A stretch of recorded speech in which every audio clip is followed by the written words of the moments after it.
Hello friends, welcome to my channel Champa village recipe. আশা করছি আমার পুরো ইউটিউব ফ্যামিলি আপনারা সবাই ভালো আছেন, আমরাও সবাই ভালো আছি। আপনাদের জন্য আজকে একটি মজাদার রেসিপি নিয়ে চলে এসেছি।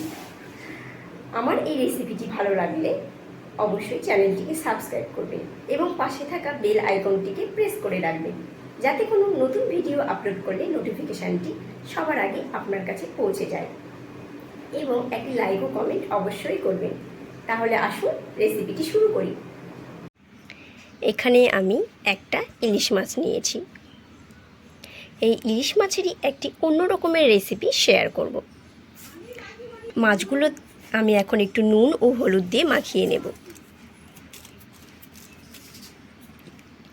আজকে একটু অন্য রকমের একটি রেসিপি। একটু হলুদও দিয়ে নিচ্ছি।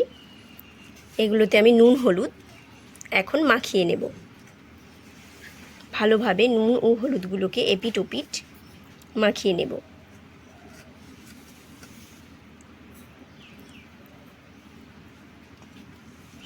এটা আমার নুন হলুদ মাখানো হয়ে গেছে। এবার আমি এগুলোকে ভেজে নেব। কড়া আমার হিট হয়ে গেছে। এবার আমি একটু তেল দিয়ে নেব। তেলটা একটু আমি বেশিই দেব। ইলিশ মাছ ভাজতে একটু বেশি তেল দিলে যেন ওই তেলেই আমার পুরো রেসিপি কমপ্লিট হয়ে যায়।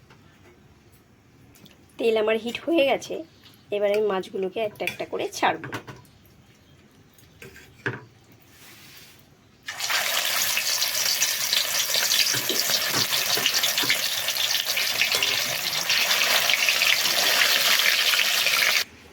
মাছগুলো আমার ভাজা হয়ে গেছে। আমি এইভাবে ভেজে নিয়েছি। আমি একটু হালকা করেই ভেজে নিয়েছি। এবার আমি এর রেসিপিটি শুরু করব। এই রেসিপিটির জন্য আমি কিছুটা আলু এইভাবে ছোট ছোট করে কেটে নিয়েছি। এইভাবে কেটে নিয়েছি। আলুগুলোকে আমি এখন ভেজে নেব। এখানে আমি একটু লঙ্কা, জিরে ও আদা ও টমেটো এইভাবে পেস্ট করে নিয়েছি। এখানে আমি একটু হলুদও মিশিয়ে নেব। একটু আমি হলুদ এখানে দিয়ে নিচ্ছি। এই হলুদটাকে আমি এইভাবে ভালোভাবে মিশিয়ে নিচ্ছি। মশলাটাকে আমি এভাবে রেডি করে নিলাম। এখানে আমার তেল হিট হয়ে গেছে। আমি একটা লঙ্কা ও তেজপাতা ফোড়ন দিয়ে নিচ্ছি।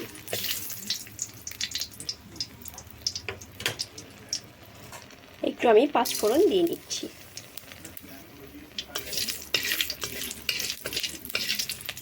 এবার এটাকে মিশিয়ে নিলাম। এখানে আমি আলুগুলো ছেড়ে দিলাম।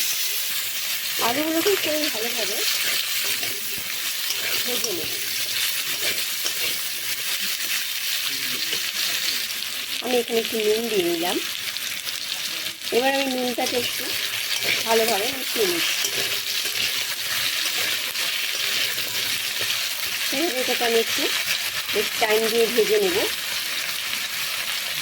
আলুগুলো আমি এইভাবে ভেজে নিলাম। আলুগুলো আমার প্রায় ভাজা হয়ে এসেছে। এবার আমি যে মশলাটি রেডি করেছিলাম সেই মশলাটিকে এখন আমি এখানে দিয়ে দেব।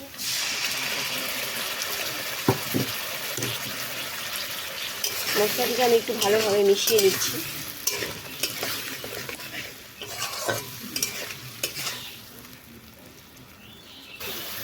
এইভাবে একটু আমি এটাকে বেশ ভালোভাবে কষিয়ে নেব। এটি একটি ইলিশ মাছের সিম্পল রেসিপি, কিন্তু খেতে ভীষণ টেস্টি। এটিকে আরও একটু ভালোভাবে কষিয়ে নেব। সিম্পল রেসিপি কিন্তু খেতে ভীষণ টেস্টি। আমার এটি কষানো হয়ে এসেছে। এবার আমি এখানে জল দিয়ে নেব। এখানে আমি জলটাকে দিয়ে নিচ্ছি।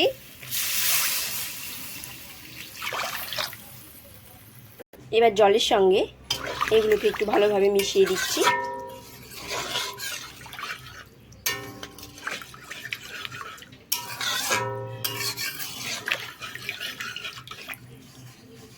এখানে আমি ভাজা ইলিশ মাছগুলোকে একটা একটা করে এইভাবে ছাড়ছি।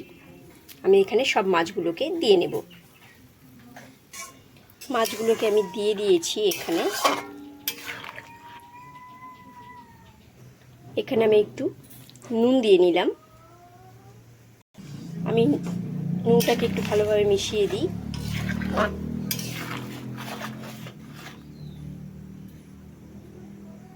ঝোলটা বেশ ফুটতে শুরু করে দিয়েছে। এবার আমি এখানে আমার যে ইলিশ মাছ ভাজার তেল ছিল সেই তেলটাকে আমি একটু দিয়ে নেব।